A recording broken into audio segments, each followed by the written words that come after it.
Hello guys, स्वागत है आप सभी का आपके अपने यूट्यूब चैनल पे। दिस इज यशोदा वर्मा और आज हम करेंगे क्लास 6 का एनसीईआरटी, जिसका हम एनसीईआरटी हिस्ट्री का सीरीज़ शुरू कर रखे थे। ठीक है, इससे पहले हमने चैप्टर 1 to 6 कर लिया है। आज हम करेंगे चैप्टर 7। देखो, एनसीईआरटी जो है हर एक कॉम्पिटिटिव एग्ज़ाम के लिए बहुत ही ज़्यादा इंपॉर्टेंट रोल प्ले करता है। किसी भी एग्ज़ाम की अगर आप प्रिपरेशन कर रहे हैं, चाहे वो एसएससी हो, यूपीएससी हो, सीजीएल हो, एमटीएस हो, बीपीएससी हो गया, डीटीपीएस भी हो गया, केवीएस, एनवीएस, हर एग्ज़ाम में जो है एनसीईआरटी तो आना ही आना है। ठीक है, तो ये चैप्टर बहुत ही इंपॉर्टेंट होने वाला है आप सभी के लिए।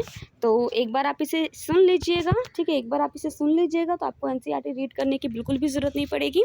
मैं आपके लिए यहाँ पे वर्ड टू वर्ड रीड करूँगी और समझाऊँगी। ठीक है, तो ज़्यादा समय वेस्ट किए बिना चलो अपना लेक्चर आज का हम शुरू करते हैं। आ जाइए। तो बेटा, चैप्टर का नाम है हमारा राज्य से साम्राज्य। ठीक है, चैप्टर का नाम है हमारा राज्य से साम्राज्य। रोशन के रुपये। यहाँ पर देखो, यहाँ पर आप देख सकते हैं, यहाँ बताया जा रहा है रोशन के रुपये के बारे में। मतलब कि रोशन के पास कुछ पैसे हैं, उसके बारे में रोशन के दिमाग में क्या चीज़ें, क्या क्वेश्चंस उतर के आ रहे हैं, उसके बारे में जानते हैं। तो देखो क्या है, जन्मदिन पर रोशन को दादाजी से कड़क नोट मिले। ठीक है, रोशन को क्या मिला? कड़क नोट मिले। उसने उन्हें अपने हाथ में दबा रखा था। उसे जो है एक नया सीडी खरीदने का बहुत ही मन था, लेकिन साथ ही वह बिल्कुल नए कड़क नोटों को देखना और छू कर महसूस करना चाहती थी। तभी उसने पाया कि सभी नोटों में जो है दाहिनी ओर गांधी जी का मुस्कुराता हुआ चेहरा था और बाईं तरफ छोटे छोटे शेर के चित्र थे। उसने सोचा, आखिर यहाँ शेर क्यों बने हुए हैं, है ना। उसके दिमाग में ये क्वेश्चन आया कि आखिर ये शेर के चित्र क्यों बने हैं। यहाँ पर आप देख सकते हैं शेरों वाला स्तंभ शीश इस तरह से नोटों के ऊपर जो है बना हुआ था। चलिए, इस अध्याय में रोशन के रुपए वाली सामग्री बच्चे की तस्वीर के साथ लगाने के लिए हमें बोला गया है एक्टिविटी। हम जिन शेरों के चित्र रुपयों पैसों पर देखते हैं, उनका एक लंबा इतिहास है। उन्हें कैसे पता चला कि आखिर उस चित्रों का यूज़ किस तरह से कब से होना शुरू हुआ, इसके बारे में हम इस चैप्टर में जानकारी हासिल करेंगे। तो यहाँ पे क्या कहा गया है कि पत्थरों को काट कर बनाया गया और फिर उन्हें सारनाथ में एक विशाल स्तंभ पर स्थापित किया गया। ये जो शेर का स्तंभ है, ये शेर का जो स्तंभ है, उसे कहाँ पत्थरों से काट कर बनाया गया है और उन्हें सारनाथ के एक विशाल जो है स्तंभ पर स्थापित किया गया था। इस विषय में हमने अध्याय 6 में ऑलरेडी पढ़ रखा है। ठीक है, इसी चैप्टर के। इतिहास के महानतम राजाओं में से एक थे हमारे अशोक। अशोक के निर्देश पर ही इनके जैसे कई स्तंभ और पत्थर पर अभिलेख उत्तीर्ण किए गए थे। अशोक के कहने पर ही जो है इस तरह के कई स्तंभ जो है बनाए गए थे। इसके पहले कि हम यह जाने कि इस अभिलेखों में क्या लिखा है, यह समझने की कोशिश करें कि उनके राज्य को साम्राज्य क्यों कहा जाता था। आखिर उनके राज्यों को साम्राज्य क्यों कहा जाता था, उसके बारे में भी जानकारी हासिल करते हैं। अशोक जिस साम्राज्य पर शासन करते थे, उसकी स्थापना उसके दादा चंद्रगुप्त मौर्य ने लगभग 2300 साल पहले की थी। अशोक का ये था कि जो भी साम्राज्य उनके शासन काल में था, जिस पे वो राज्य कर रहे थे, वो किसका था? वो चंद्रगुप्त मौर्य का था, जो 2300 साल पहले उसके दादाजी के द्वारा चलाया जाता था। ठीक है, चाणक्य या कौटिल्य नाम से एक बुद्धिमान व्यक्ति ने चंद्रगुप्त की सहायता की थी। चाणक्य या कौटिल्य कह सकते हैं, एक ही नाम है, एक ही बंदे का नाम है, जो उसने चंद्रगुप्त की सहायता की थी। चाणक्य के जो है हमें कई विचार अर्थशास्त्र नामक की किताब में मिलती है। चाणक्य की जो विचारें हैं वो हमें क्या अर्थशास्त्र की किताब में मिलती है देखने को। ठीक है, यहाँ देखो, साम्राज्य में बहुत से नगर थे। जो इस साम्राज्य की राजधानी क्या थी? हमारी पाटलिपुत्र थी, जो उज्जैन में है, और तक्षशिला जैसे प्रमुख नगर थे। तक्षशिला कहाँ पे है? उत्तर पश्चिम मध्य एशिया में है। यहाँ थोड़ा सा वंश के बारे में जान लेते हैं कि वंश क्या होता है। जब एक ही परिवार के कई सदस्य एक के बाद एक राजा बनते हैं, तो उन्हें ही हम क्या कहते हैं? वंश कहते हैं। मौर्य वंश में 3 महत्वपूर्ण राजा थे। कौन कौन से? चंद्रगुप्त, उनका बेटा बिंदुसार और उनका बेटा अशोक। ठीक है, चंद्रगुप्त मान लो ये अगर दादाजी हैं, ये है ग्रैंडफादर कह सकते हो आप, ग्रैंडफादर कह सकते हो। ये हमारे फादर हो गए, ये हमारे सन हो गए। ठीक है, चंद्रगुप्त, फिर उनका बेटा बिंदुसार, देन उसका बेटा अशोक। इसके जो है इनके नाम आपको सीरियल वाइज ही लर्न करने पड़ेंगे। ठीक है, एक बार 2 बार आपको इसको रीड करोगे तो आपको ये नाम जो है याद हो जाएँगे। और आपको इतना भी नहीं करना, रीड भी नहीं करना, तो मैं कहती हूँ आप क्या करना, एक बार ये वीडियो नॉर्मल की स्पीड में देखना और एक बार क्या करना, एक बार 2 की स्पीड में देखिएगा, ठीक है। यहाँ पर जो है 3 डॉट बने होते हैं साइड में, ठीक है। इन डॉट के ऊपर टच करिएगा, वहाँ पे स्पीड का ऑप्शन आ जाएगा, आप इसे 2x करके देख सकते हैं, जिससे कि आपका रिवीजन भी हो जाएगा और चीज़ें याद भी हो जाएंगी। चलो इसके बारे में थोड़ा सा जानते हैं। जिन जगहों पे अशोक के शिलालेख मिले हैं उन्हें लाल बिंदु से दिखाया गया है और ये सारे इलाके के भीतर जो है उन देशों के नाम बताना है जो अशोक के अभिलेख के द्वारा मिले हैं, ठीक है। हम मैप में देखेंगे। अब यहाँ पर देखो दूसरी तरफ क्या है, उज्जैन जो है उत्तरी भारत से दक्षिणी भारत में जाने वाले रास्ते में पड़ता था। शायद नगरों में व्यापारी, सरकारी अधिकारी और शिल्पकार रहा करते थे। ऐसा माना जाता है कि नगर में कौन कौन रहते थे, व्यापारी हो गया, शिल्पकारी हो गया, सरकारी अधिकारी हो गए, ये सारी चीज लोग जो है नगर में रहा करते थे। साम्राज्य से बहुत बड़े क्षेत्रों में किसान और पशुपालकों के गांव बसे हुए थे। किसानों और पशुपालक के गांव जो है बसे हुए थे। मध्य भारत जैसे इलाकों में ज़्यादातर हिस्सों में क्या हुआ था, जंगल भरा हुआ था। वहाँ पर लगा लोग जो है फल फूल को इकट्ठा करते थे और जानवरों का शिकार किया करते थे। ये जो जंगल में लोग रहते थे वो क्या करते थे, फल फूल को इकट्ठा करते थे और जानवरों का शिकार करके अपना जीवन का यापन किया करते थे। साम्राज्य से अलग अलग इलाकों में लोग भिन्न भिन्न भाषाएं बोलते थे, अलग अलग लैंग्वेज बोलते थे। वे शायद अलग अलग प्रकार का भोजन भी करते थे और यहाँ तक कि अलग अलग किस्म की पोशाक भी पहनते थे। अब देखो जो इंसान जहाँ रहता है उस अकॉर्डिंग जो है अपने पोशाक वगैरह को पहनते हैं, उस हिसाब से जो फल वहाँ पे मिलते होंगे खाने को वो फल वो सब खाया करते थे। अब यहाँ पे देखो ये जो रेड कलर के डॉट से दिखाया गया है वो है अभिलेखों के प्रतीक स्थल और ये जो है जो ब्लैक डॉट से है वो महत्वपूर्ण नगर हैं, ठीक है। जहाँ जहाँ रेड है वहाँ पर क्या है, अभिलेख के जो है जहाँ जहाँ से अभिलेख मिले हैं और जहाँ ब्लैक डॉट है वहाँ पे क्या है, नगरों के बारे में बताया गया है, देख सकते हो आप, ठीक है। सो आप एक बार इसको रीड कर लीजिएगा पॉज करके। आते हैं नेक्स्ट स्लाइड पे।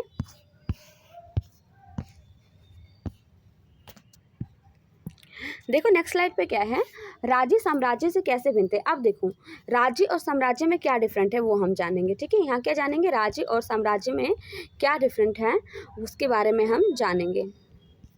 चलो, चूंकि साम्राज्य राज्यों से बड़े होते हैं, साम्राज्य क्या होता है, राज्य से बड़ा होता है। अगर राज्य इतना छोटा है तो साम्राज्य क्या होगा, बड़ा होगा, ठीक है। तो यही बताया जा रहा है कि साम्राज्य जो है राज्य से बड़े होते हैं और उनकी जो है रक्षा के लिए बड़ी सेना की ज़रूरत पड़ती है।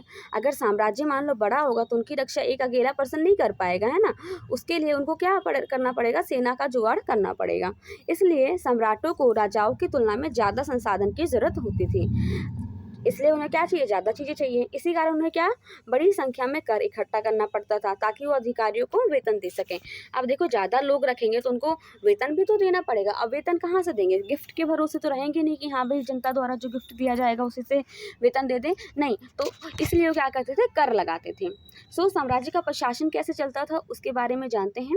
चूँकि मौर्य साम्राज्य जो है बहुत बड़ा था, मौर्य साम्राज्य बहुत ज़्यादा विस्तृत था, इसलिए क्या करते थे, अलग अलग हिस्सों पर उनको अलग अलग ढंग से शासन किया जाता था। पाटलिपुत्र और उसके आसपास के इलाकों पर सम्राट का सीधा नियंत्रण था, क्योंकि यहाँ पे साथ वहीं पे रहते थे। तो पाटलिपुत्र और उसके आसपास के इलाकों पर साम्राज्य क्या करते थे, राजा वहाँ पे सीधा नियंत्रण करते थे। इसका मतलब यह हुआ था कि इस इलाके के जो भी गांव और शहर के किसान थे, पशुपालक थे, शिल्पकार थे, व्यापारी से, ये सब क्या करते थे, इकट्ठा करके राजा के अधिकारियों की नियुक्ति किया करते थे, ठीक है। एक बार और देख लेते हैं कि पाटलिपुत्र और उसके आसपास के इलाकों पर सम्राट का सीधा नियंत्रण था। इसका मतलब यह हुआ कि इस इलाके के गांव और शहरों के किसान जो हैं, पशुपालकों, शिल्पकारियों, व्यापारियों से कर इकट्ठा करने के लिए राजा अधिकारियों की नियुक्ति करता था। जो राजा के आदेश का उल्लंघन करते थे उन अधिकारियों को सजा भी दी जाती थी। इनमें से कई अधिकारियों को वेतन भी दिया जाता था। जो काम करेंगे उसको ऑफकोर्स वेतन तो देंगे ना, है ना। संदेशवाहक एक जगह से दूसरी जगह घूमते रहते थे और राजा के जासूस अधिकारियों के कार्यकलाप पर नजर रखते थे। और जो राजा के जासूस होते थे वो क्या करते थे, जो इन सब लोगों पे क्या करते थे, नजर रखने का काम करते थे। इन सब के ऊपर कौन था, सम्राट था। इन सब के ऊपर कौन था, सम्राट था, जो राज परिवार वरिष्ठ मंत्रियों की सहायता से सब नियंत्रण रखता था। और ये जो हमने नियुक्त कर रखा था लोग कि वहाँ से कर इकट्ठा करेंगे, उनके ऊपर भी कौन था, सम्राट। सम्राट क्या करता था, वरिष्ठ नागरिक राज परिवार एवं वरिष्ठ मंत्रियों की क्या करते थे, सहायता करने पर नियंत्रण रखता था, ठीक है। मौर्य साम्राज्य के भीतर कई छोटे छोटे क्षेत्र थे। ऐसा नहीं है कि मौर्य साम्राज्य एक ही था, उसमें कई छोटे छोटे छोटे क्षेत्र भी थे, या कह लो उसे प्रांत कह सकते हो, ठीक है। उसमें बहुत सारे प्रांत भी थे। इस पर क्या था, तक्षशिला या उज्जैन जैसी प्रांतीय राजधानियों से शासन किया जाता था। अब तक्षशिला या फिर उज्जैन हो गई, उसमें क्या थी, राजधानी थी उस समय, तो उसके द्वारा जो है शासन किया जाता था वहीं से। कुछ हद तक पाटलिपुत्र से इस क्षेत्रों पर नियंत्रण रखा जाता था और अक्सर जो है राजकुमार को वहाँ का राज्यपाल गवर्नर बना दिया जाता था। यहाँ क्या कह रहा है, कुछ हद तक जो है पाटलिपुत्र के द्वारा भी जो है इन पर नियंत्रण रखा जाता था। ये छोटे छोटे जो प्रांत थे, और वहाँ के जो राजकुमार होते थे, जो मतलब कि राजाओं के जो पुत्र हुआ करते थे, उन्हें राजकुमार कहते हैं। राजकुमारों के को क्या करते थे, गवर्नर जनरल बना दिया जाता था, ताकि वहाँ पर जो है नियंत्रण रख सके, ठीक है। लेकिन ऐसा लगता था कि इन जगहों पर स्थानीय परंपरा और नियमों को ही माना जाता था। ऐसा भी लगता था कि यहाँ पर इन जो जगह थे, यहाँ पर क्या स्थानीय परंपराओं को ही लोग मानते थे, ठीक है। प्रादेशिक केंद्रों के बीच विस्तृत क्षेत्र थे। इनके इलाकों में जो है मौर्य शासक सिर्फ मार्गों और नदियों पर नियंत्रण रखने की कोशिश करते थे। सिर्फ मार्ग, जो रास्ते थे और नदी थे, उन्हीं पर नियंत्रण रखने की कोशिश करते थे कि जो आवागमन के लिए महत्वपूर्ण थे। यहाँ से उन्हें क्या, जो भी संसाधन हो सके, जैसे कर हो गया, भेंट के रूप में मिलते थे, उसे इकट्ठा किया जाता था। उदाहरण के लिए क्या, अर्थशास्त्र में ये लिखा जाता है कि उत्तर पश्चिम में जो है कंबल के लिए और दक्षिण भारत जो है सोने के लिए तथा कीमती पत्थरों के लिए जो है प्रसिद्ध था दक्षिणी भारत। संभव है कि संसाधन नजराने के रूप में इकट्ठे किए जाते थे, मतलब कि एज अ गिफ्ट के रूप में जो है संसाधन इकट्ठे किए जाते थे। और अंत में जो है जंगल वाले इलाके आते थे, वहाँ रहने वाले लोग क्या करते थे, काफ़ी हद तक स्वतंत्र थे। उनसे यह उम्मीद की जाती थी कि जो मौर्य पद अधिकारी थे उनको हाथी, लकड़ी, मधु और मोम जैसी चीज़ें लाकर दें।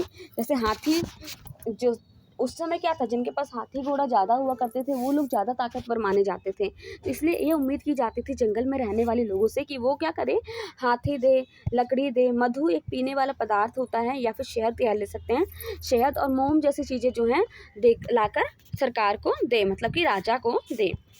यहाँ नजराना क्या है उसके बारे में थोड़ा जान ले। नजराना क्या होता है, कर नियमित ढंग से इकट्ठे करे जाते थे, कर जो है नियमित रूप से इकट्ठे किए जाते थे, वही नजराना कहलाता था। वही जो गिफ्ट कह लो या कर कह लो या नजराना कह लो, एक ही बात है। मतलब कि इनडायरेक्टली कह लो कि जो लोगों के द्वारा जो राजा को दिया जाता था जो भी सामान, वो हमारा नजराना कहा जाता था।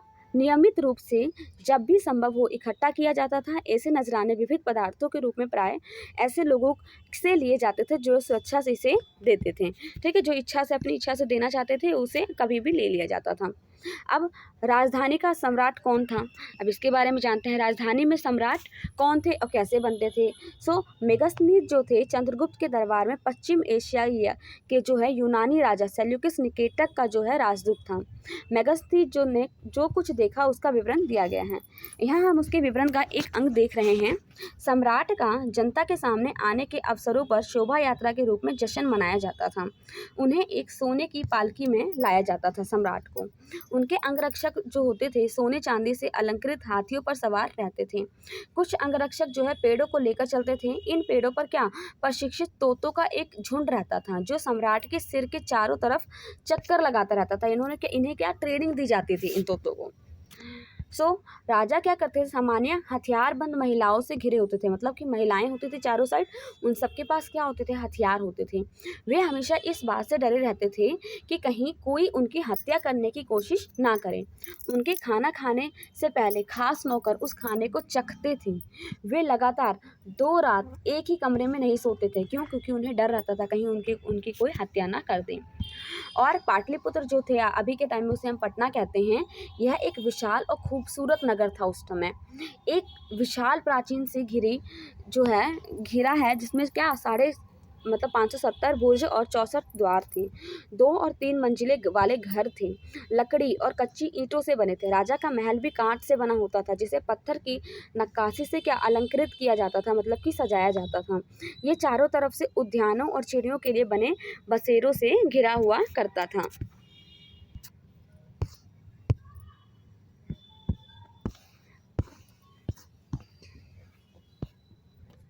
यहाँ हम देख लेते हैं अशोक जो है एक अनोखा सम्राट थे। कैसे थे इसके बारे में जानकारी थोड़ी सी हासिल करते हैं। देखो, मैं आपको फिर एक बार कहती हूँ, अगर आप ये चैप्टर जो है पहली बार रीड कर रहे हैं तो क्या करना है बेटा, आपको एक नॉर्मल इसकी स्पीड में आपको इसको बस एक बार देख लेना है, चाहे चीज़ें समझ आए या ना आए। और मेरी जो है एक और इच्छा है कि एक बार अगर आप इसे देख लेते हैं तो एक बार और इसे 2x की स्पीड में ज़रूर देखें, जिससे कि चीज़ें आपको पक्का हो जाए, याद हो जाए। जो पॉइंट 1-2 आपको नोट करने हैं वो आप नोट भी कर सकते हैं। यहाँ पे मैंने अंडरलाइन भी कर रखा है, बॉक्सेस के द्वारा देख सकते हो जो इंपॉर्टेंट चीज़ें हैं, आप उसका भी एक नोट बना सकते हैं अगर चाहें तो, ठीक है। और नहीं तो 1-2 बार इसे देख जाइए, आपको बुक पढ़ने की भी ज़रूरत नहीं पड़ेगी मेरे अकॉर्डिंग। सीधा आप क्वेश्चन का सेट लगाइए, आपके क्वेश्चन हो जाएंगे, ठीक है। अशोक एक सम्राट के रूप में, चलो देखते हैं। अशोक जो है मौर्य वंश के सबसे प्रसिद्ध शासक थे। अशोक कौन थे? मौर्य वंश के शासक और सबसे प्रसिद्ध शासक थे। वे ऐसे पहले शासक थे जिन्होंने क्या किया? अभिलेखों के द्वारा जनता तक अपने संदेश पहुंचाने की कोशिश की। तो सबसे पहले जनता तक अपने संदेश पहुंचाने वाला कौन था? तो अशोक था। तो ये भी चीज़ क्वेश्चन में आ सकता है कि सबसे पहले जनता तक जो है अभिलेखों के द्वारा अपने संदेश किसने पहुंचाया? तो बेटा अशोक ने पहुंचाया। ये कौन से वंश के थे? तो बेटा मौर्य वंश के थे, ठीक है। कुछ भी क्वेश्चन पूछा जा सकता है पेपर में। एग्जामिन जो सेट करता है उनके बारे में कोई हम जानकारी नहीं रखते हैं। क्यों? क्योंकि बीपीएससी वाले इतने मतलब हाई ट्रेंड को फॉलो कर रहे हैं कि कहते हैं इंडियन मतलब जो सिलेबस देते हैं आउट ऑफ सिलेबस उनका जो है एग्ज़ाम रहता है। जब इंडिया के बारे में क्वेश्चन जैसे कि बीपीएससी 1 या 2 के बारे में अगर आप पूछें तो उसमें क्या था, हमारे इंडियन हिस्ट्री के बारे में बोला गया था या मॉडर्न हिस्ट्री के बारे में बोला गया था कि उसमें से आएंगे। लेकिन अगर आप पेपर उठा के देखो तो उसमें पूरा वर्ल्ड हिस्ट्री भरा पड़ा है ना। तो जो हमारा पेपर सेट करता है उसके दिमाग के बारे में हम कुछ नहीं कह सकते, वो कुछ भी डाल सकते हैं पेपर में। उसी तरह से डी प्रेस भी हो गया, एनवीएस हो गया, इनका लेवल भी बहुत हाई जाता है। तो आप जो है रीड करते जाइएगा, एक ही चीज़ों को ध्यान रखते जाइएगा, कुछ भी पेपर में आ सकता है, ठीक है। तो आगे देखते हैं आगे क्या है। यहाँ पर एक और चीज़ है नोट करने लायक कि जो अशोक के जो भी थे ज़्यादातर अभिलेख कौन सी लैंग्वेज में था? तो बेटा प्राकृतिक भाषा और ब्राह्मणी लिपि में थे। कौन से? प्राकृतिक और ब्राह्मणी लिपि। अब देखो अशोक का कलिंग युद्ध के बारे में थोड़ी सी जानकारी हासिल करते हैं। कलिंग कौन थे? तटवर्ती उड़ीसा का प्राचीन नाम जो है कलिंग है। तो उड़ीसा का ही नाम क्या है? कलिंग है, ठीक है। और अशोक ने कलिंग को जीतने के लिए एक युद्ध लड़ा। अशोक ने क्या किया? कलिंग को, उड़ीसा को जीतने के लिए एक युद्ध लड़ा। लेकिन युद्ध जनित हिंसा और खून खराबा को देखकर उन्हें युद्ध से वितृष्णा हो गई, मतलब कि घृणा आ गई। उन्होंने निर्णय लिया कि भविष्य में वो कभी भी युद्ध नहीं करेंगे। अशोक को वो जो खून खराबा था वो सब देख के बड़ा ही दया आया और बड़ा ही अजीब सा उनके मन में हो गया कि उन्होंने ये डिसाइड कर लिया कलिंग युद्ध के बाद ही कि अब वो कभी भी युद्ध नहीं लड़ेंगे, ठीक है। अब कलिंग युद्ध का जो है थोड़ा सा वर्णन करते हैं कि कलिंग युद्ध का वर्णन करता हुआ अशोक का अभिलेख। अब अशोक ने क्या किया कि कलिंग युद्ध के बारे में अभिलेख पर जो है कुछ अंकित करवाया था। उसको हम जानते हैं क्या था वो, आखिर क्या अंकित करवाया था। देखो अपने एक अभिलेख में अशोक ने यह बात कही कि राजा बनने के 8 साल बाद मैंने कलिंग में विजय की। लगभग 1.5 लाख लोग बंदी बना लिए गए, 1 लाख से भी ज़्यादा लोग मारे गए। इससे मुझे अपार दुख हुआ। क्यों? उतने सारे खून खराबा को देखकर। जब किसी स्वतंत्र देश को जीता जाता है तो लाखों लोग मारे जाते हैं, एक चीज़, बहुत सारे लोग बंदी बनाए जाते हैं, दूसरी चीज़ इसमें ब्राह्मण और भी मारे जाते हैं, श्रमिक भी मारे जाते हैं। जो लोग अपने सगे संबंधियों और मित्रों को बहुत प्यार करते हैं तथा दासों और मृतकों के प्रति दयावान होते हैं, वे भी युद्ध में या तो मारे जाते हैं या अपने प्रियजनों को खो देते हैं। इसलिए मुझे पश्चाताप हो रहा है। अब मैंने धर्म पालन करने एवं दूसरों को इसकी शिक्षा देने का निश्चय किया। धर्म के बारे में हमने पहले भी चैप्टर में पढ़ रखा है। अगर नहीं है आपको धर्म के बारे में जानकारी है तो आपसे मैं आग्रह करूंगी कि आप इससे पहला चैप्टर जाके एक बार देखें और उसको समझें, ठीक है। मैं मानता हूं कि धर्म के माध्यम से लोगों का दिल जो है जितना बलपूर्वक विजय पाने से ज़्यादा अच्छा है। मैं यह अभिलेख भविष्य के लिए एक संदेश के रूप में इसलिए उत्तीर्ण कर रहा हूँ कि मेरे बाद मेरे बेटे और पोते भी युद्ध ना करें। इसके बदले उन्हें यह सोचना चाहिए कि धर्म को कैसे बढ़ाया जाए, ठीक है। धर्म क्या है? संस्कृत का एक शब्द है जिसका मतलब होता है धर्म, ठीक है, जो प्राकृतिक रूप में इसका वर्णन है। अब थोड़ा सा इस मूर्ति के बारे में देख लो, ठीक है। देख ले, ये मूर्ति जो है लग रहा है बैल जैसा या सांड जैसा कुछ है, ठीक है। तो इस मूर्ति को देखो। अब थोड़ा सा इसके बारे में जानकारी हासिल करते हैं कि आखिर ये क्या है, कहाँ रखा गया है इसको। उत्कृष्ट पॉलिश वाले पत्थर की इस मूर्ति को देखना है, देख लिया हमने। ये क्या है? बिहार के रामपुरवा में मिले एक मौर्यकालीन स्तंभ का हिस्सा है। मौर्यकालीन में जो स्तंभ मिला है उसका एक हिस्सा है, बिहार से मिला है ये। अभी इसे कहाँ रखा है, तो राष्ट्रपति भवन में रखा गया है। यह उस समय की मूर्ति कला का एक नमूना है कि किस तरह से मूर्ति उस समय बनाया जाता था। ठीक है, अब अशोक का धर्म क्या था, अशोक के अनुसार धर्म क्या था, इसके बारे में जानकारी हासिल करते हैं कि किस चीज़ को अशोक धर्म मानते थे। तो अशोक के धर्म में किसी देवता की पूजा अथवा किसी कर्मकांड की आवश्यकता नहीं थी। वो नहीं मानते थे कि किसी देवता की पूजा करो या कोई कर्म कांड करो। उन्हें लगता था कि जैसे पिता अपने बच्चों को अच्छे व्यवहार की शिक्षा देते हैं, वैसे ही यह उनका कर्तव्य था कि अपनी प्रजा को निर्देश दें कि वह बुद्ध के उपदेशों से प्रेरित हुए थे। वे भी क्या, बुद्ध के उपदेश से प्रेरित हुए थे। ठीक है, अशोक, ऐसी कई समस्याएं थीं जिनके लिए उनमें संवेदना थी। उनके साम्राज्य में अलग अलग धर्मों को मानने वाले लोग थे और उससे कई बार टकराव पैदा हो जाता था। जानवरों की बलि चढ़ाई जाती थी कई लोगों के द्वारा। जानवरों की बलि चढ़ाई जाती थी। दास और नौकरों के साथ क्रूर व्यवहार किया जाता था, बुरी तरीके से व्यवहार किया जाता था। इसके अलावा परिवार में वो पड़ोसियों के बीच भी झगड़े होते थे। अशोक ने यह महसूस किया कि इन समस्याओं का निदान उनका कर्तव्य है, इसको सॉल्व करना उनका कर्तव्य है। इसलिए क्या किया उन्होंने, धम्म मात नाम के अधिकारियों की नियुक्ति की, जो जगह जगह जाकर धर्म की क्या करते थे, शिक्षा देते थे। इसके अतिरिक्त अशोक ने अपने संदेश कई स्थानों पर शिलाओं और स्तंभों पर खुदवा दिया। अधिकारियों को यह निर्देश दिया गया कि वे राजा के संदेश को उन लोगों को पढ़कर सुनाएं जो नहीं पढ़ सकते थे खुद। अशोक ने धर्म के विचारों को प्रसारित करने के लिए सीरिया, मिस्र, ग्रीस में दूत भेजी। अपने पुत्र जो है महेंद्र और पुत्री संघमित्रा को इसी कार्य हेतु उसने श्रीलंका भेज दिया। तो यहाँ आप देख सकते हैं किस तरह से अशोक जो है अब इस धर्म को प्रचार करने के लिए अलग अलग जगह पे सबको भेज रहा है, अपने पुत्र पुत्रियों को भी भेज दिया। यहाँ तक कि उन्होंने क्या किया, सड़कें बनवाई, कुएं खुदवाए, विश्राम गृह बनवाए, रहने के लिए आश्रय। इसके अतिरिक्त उन्होंने मनुष्य व जानवरों की चिकित्सा की भी व्यवस्था की, मतलब कि डॉक्टर का भी, इलाज का भी व्यवस्था किया। अपनी प्रजा के लिए अशोक के क्या उपदेश थे, क्या संदेश थे, वो भी देख लेते हैं थोड़ा सा। लोग विभिन्न अवसरों पर अनुष्ठान करते हैं। उदाहरण के लिए जब वे बीमार होते हैं, जब उनके बच्चों का विवाह होता है, बच्चों के जन्म पर, और जब यात्रा शुरू करते हैं, तब वे तरह तरह के अनुष्ठान करते हैं। ये कर्मकांड किसी भी काम के नहीं है। ठीक है, किसी काम के नहीं है ये अशोक के अनुसार। इसके बदले क्या करें, यदि लोग दूसरी रीतियों को माने तो वह ज़्यादा फलदायी होंगी। ये अन्य प्रकार की रीतियाँ क्या हैं उसके बारे में थोड़ा देखते हैं। वो क्या है, देखो, अपने दासों और नौकरों के साथ अच्छा व्यवहार करना चाहिए, बड़ों का आदर करना चाहिए, सभी जीवों पर दया करनी चाहिए, ब्राह्मणों तथा श्रमणों को दान देना चाहिए। अपने धर्म की प्रशंसा और दूसरों के धर्म की निंदा करना, दोनों ही बातें क्या है, गलत है। हमें सब धर्म को क्या करना है, एक समान मानना है, सबकी जो है इज्जत करना है, सबको मानना है। यही जो है अशोक का मानना था। हर किसी को दूसरे धर्म का आदर करना चाहिए। यदि कोई अपने धर्म को बड़ा और दूसरे धर्म की बुराई करता है तो वह वास्तव में अपने धर्म का ज़्यादा नुकसान पहुंचा रहा है। ठीक है, इसलिए हर किसी को दूसरे के धर्म के प्रमुख विश्वास को समझने की कोशिश करते हुए उसका आदर करना चाहिए। ठीक है, अब थोड़ा सा ब्रह्मलिपि क्या होता है उसके बारे में देखते हैं। आधुनिक भारत की ज़्यादातर लिपियाँ पिछले सैकड़ों वर्षों में ब्राह्मणी लिपि से ही उत्पन्न हुई हैं। यहाँ आप आ अक्षर को अलग अलग भाषाओं में लिपियों को देख सकते हैं। यहाँ पर देख सकते हैं आप कि आ को आरंभिक ब्राह्मणी में ऐसे तरह की तरह लिखते थे, देवनागरी हिंदी में हमारा आ ऐसे लिखाता है, बांग्ला में आ ऐसे लिखाता है, मलयालम में आ ऐसे लिखाता है, तमिल में आ ऐसे लिखाता है। ठीक है, ये आ लिखने के अलग अलग भाषा में तरीके हैं कि किस तरह से आ को मतलब कि लिखा जाता है। इसी के साथ ये चैप्टर हमारा कंप्लीट होता है। ठीक है, मिलते हैं नेक्स्ट चैप्टर में। ठीक है, नेक्स्ट चैप्टर होगा हमारा इसी का अगला चैप्टर। और आपको वीडियो अगर अच्छी लगी हो तो वीडियो को लाइक करें, चैनल को सब्सक्राइब करें और ज़्यादा से ज़्यादा लोगों को शेयर करें। Thanks for watching this video.